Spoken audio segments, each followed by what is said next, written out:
बिस्मिल्लाहिर्रहमानिर्रहीम। शुरू करती हूँ अल्लाह सुब्हाना ताला के नाम से जो बड़ा मेहरबान नहायत रहम फरमाने वाला है। हिज्र अस्वद की गवाही।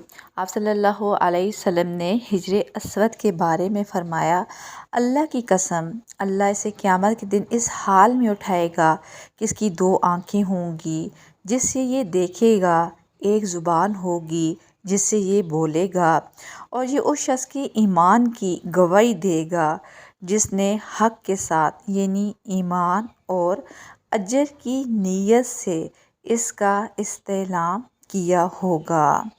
जामिया तिर्मिज़ी। अल्हम्दुलिल्लाह। हज़रत उमर की दुआ। हज़रत उमर ये दुआ अक्सर अल्लाह सुब्हाना तआला से मांगा करते थे, ए अल्लाह हमको अंधेरे में ना रख, ए अल्लाह लाइल्मी में हमारी पकड़ ना कर, ए अल्लाह हमें गाफिलों में शामिल ना कर। आमीन। मज़ीद हदीस जानने के लिए हमारे इस दीनी चैनल से जुड़े रहें। लाइक और सब्सक्राइब करना ना भूलें। शुक्रिया।